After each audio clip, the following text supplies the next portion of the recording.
think if you just drove past, you'd be like, what is this goth commune with all these black buildings and black barns and stuff on the property here? We used to just have people coming up and being like, what is this place? What's going on here? Or like, I heard that there was a restaurant here.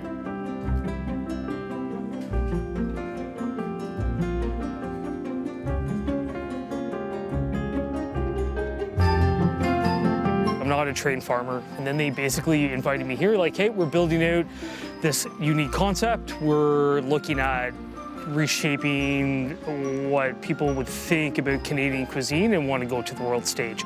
Are you interested? We grow dianthus, we grow broccoli, we grow onions, but then the broccoli has blossoms and the broccoli has side shoots as well too that we could be pulling from. We do turnips the size of like softballs.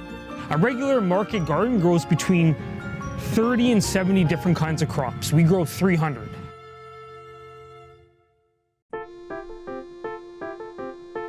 My name is Daniel Hadida. I'm chef and owner at restaurant Pearl Morissette and RPM Bakehouse. I'm Eric Robertson. I'm chef owner at restaurant Pearl Morissette and RPM Bakehouse as well.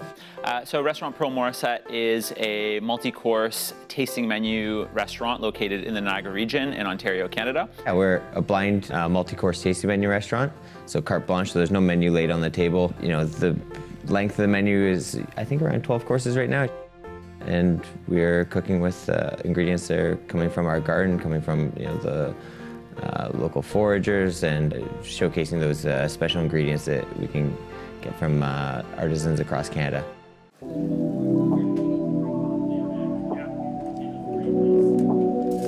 So this is white asparagus cooked in caramelized goat's milk whey, sitting over top of a sake lees sauce. So sake lees and sweet onion with razor clams coming from Newfoundland, a gel made from shiso, a little wild onion oil, and some sweet Sicily, as well as some wild sturgeon caviar coming from New Brunswick, a little crispy puffed fried wild rice to finish things off. I hope people are surprised pleasantly with what they find when they come onto the property here, because it is a really unique ecosystem between the garden, the winery, the restaurant, and then the bakery down the road, operating at a very high level.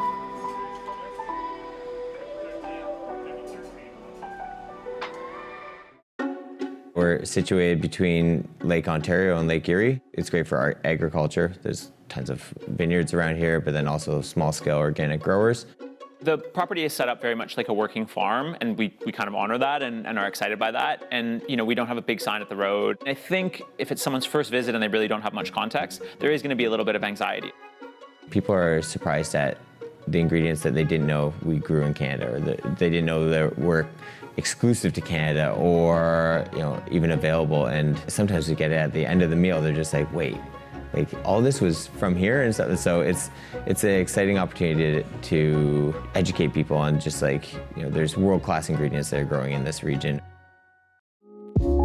So this is Lake Erie pickerel. It's been cured and then doused in hot oil to fry the scales and get them really nice and crispy, and then finished over the charcoal grill. It's served over top of a sauce made with asparagus and coriander, as well as a fresh asparagus salad seasoned with lemon balm. Over top we have some different flowers, kind of celebrating the start of summer when a lot of our herbs are starting to go to flower, starting to go towards seeds. We like to enjoy the really bright flavor at this time of year. So some coriander and sweet Sicily flowers, a little bit of arugula, which has a really nice peppery flavor and helps cut a little bit of the sweetness on this one. So a lot of the ingredients for this dish are coming from pretty close to us. So Lake Erie, about 30 minutes away from us, and the majority of vegetables and herbs are coming from our own garden. Asparagus we're getting from a farmer right around the corner.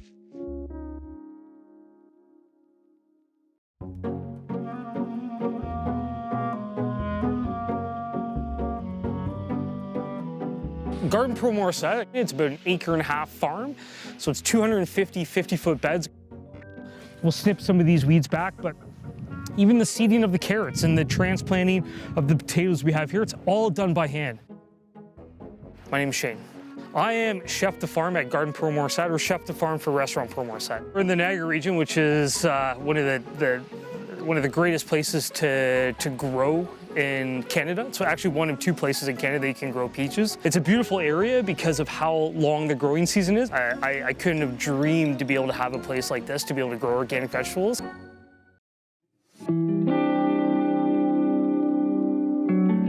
Being a fine dining pastry chef, I thought I knew everything about desserts or produce and berries, but I knew the last 30 seconds of an ingredient I knew. And when I was diagnosed with Miller Fisher 13 years ago,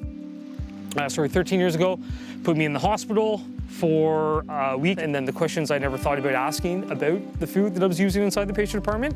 So I was like, okay, well, what do I do? So either I could continue down the same path and not caring about where my produce is coming, or I could start to think about supporting local farms and regenerative farming and organic. And then once I jumped into growing my vegetables on my fucking balcony, I like never looked back.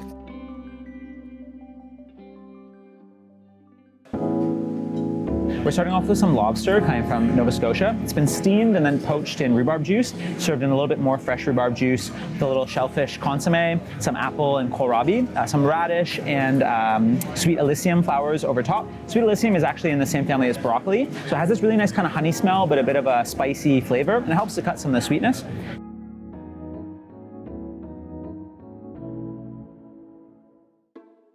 So we made a decision to focus on utilizing ingredients coming from Canada. I suppose we're dogmatic about that. So some things that we don't use here, no chocolate, no citrus, no vanilla, are kind of probably the main ones that you're used to seeing. No olive oil is one that you'll quite often see in most restaurant kitchens as well. We're not able to use citrus on the menu. So what we have here instead is we've got these beautiful blossoms that are gonna give us super bright. So it's like biting into a Granny Smith apple.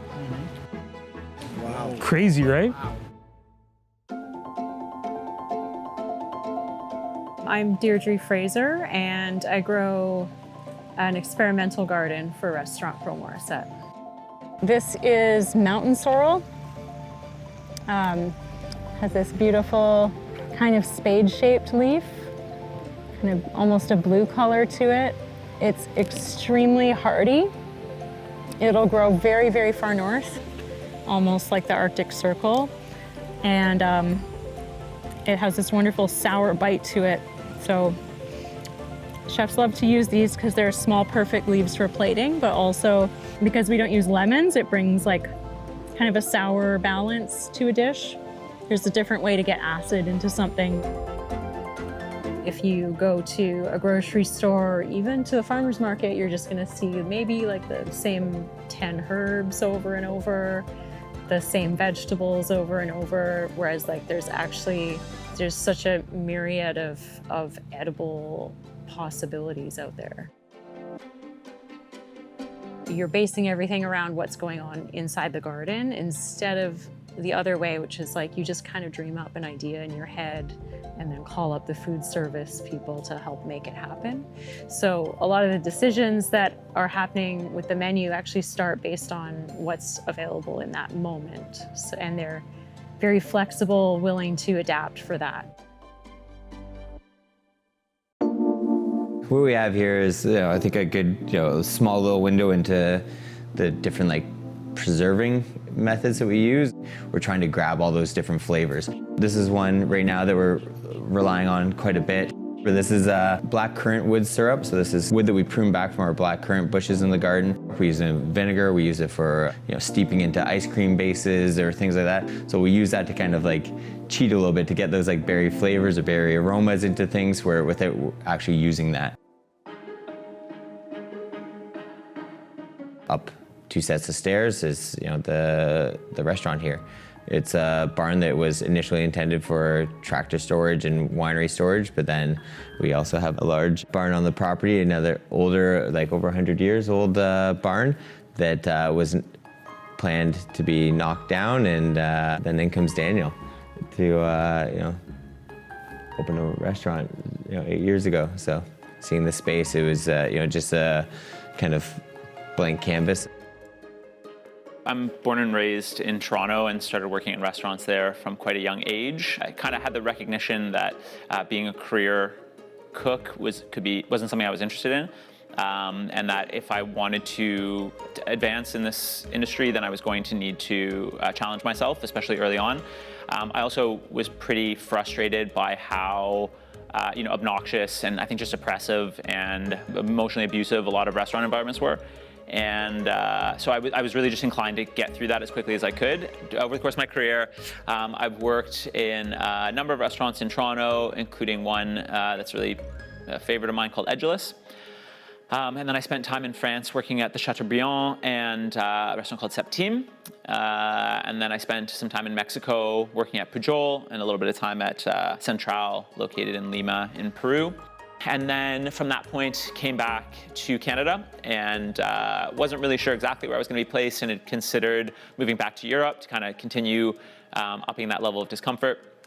And fortunately, was introduced to the Pearl Morissette winery team under the guise of supporting events that they would have going on here and helping out in the garden and kind of imagining some next steps for the property as there was some space available.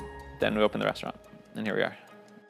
I was born in Toronto, but I was raised in Brantford, Ontario, so a small city, kind of in the heart of agriculture, about 100 kilometers from here. Cooking was almost like a second career for me. I always had a passion for it, but I was a professional cyclist for my early or late teens into my early 20s, and then I switched into cooking. I came to the end of my time at the other restaurant in Ontario, and we went out for lunch together, and Daniel proposed, like, why don't we do this together? Daniel proposed, end of sentence. No, but Daniel proposed, why don't we take on this project together? And knowing how hard he had worked at this over the years and trying to get things going, I just wanted to have like a check-in, like, hey, this is your baby. Like, are you okay with welcoming me into this? And we decided to take on the co-chef title and run with it. And that was 2017. Then here we are.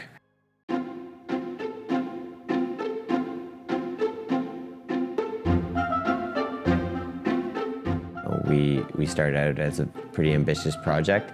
I can't say every single person was interested at that time as either coming to work here or coming to dine here. So we definitely had some slower months early on, and then kind of tried really hard over the years. We've won a Michelin star last year, in the first year that we were eligible for that, as well as a green star for sustainability.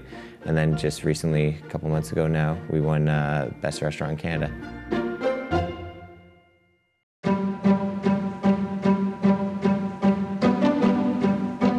I really enjoy working in this fashion and be able to build, again, what I think is the first station inside the Modern Kitchen Brigade. And then now, hopefully, if we can demonstrate and recreate this, hopefully in other places, we can convince other people that maybe still want to be in the hospitality industry to train them to become farmers for a restaurant, upping the quality of the produce going into that restaurant.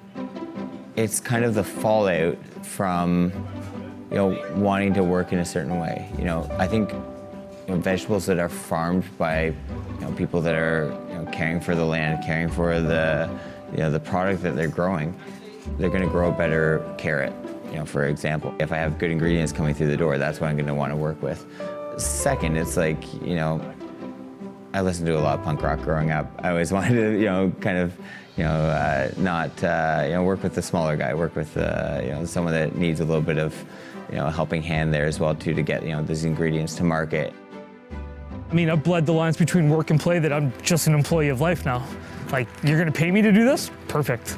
I would just do this anyways. I live here. I was like, I want to live here. I want to do this year round. Is that okay for you? They're like, absolutely. So basically they don't have to tell me anything. They don't have to tell me what to plant, how to plant. I go into the field, I take a look what's happening. I've never worked for a farmer. I take an ingredient, I give it to the chef, and I watch what happens. I watch what they do with it.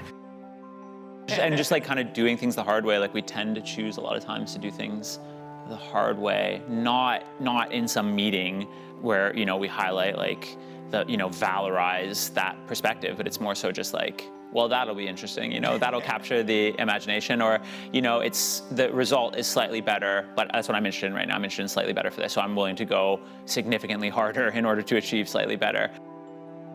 The more nutrients inside your crop, the more flavor it's going to have. And that's the reason why we pick as close to service as possible every single day. When we do tomatoes get picked, they never see in the fucking fridge, ever. They're cooked in the sun in the summertime. They go from the field to the chefs to the plate in hours at times. It's no difference from fucking having it in your backyard. You grow lettuce in your backyard and you bring it in, you eat it. when you're finished eating it, you're not tired. You feel alive. It's filled you with the force. Use the force, I guess. Fuck, that's stupid.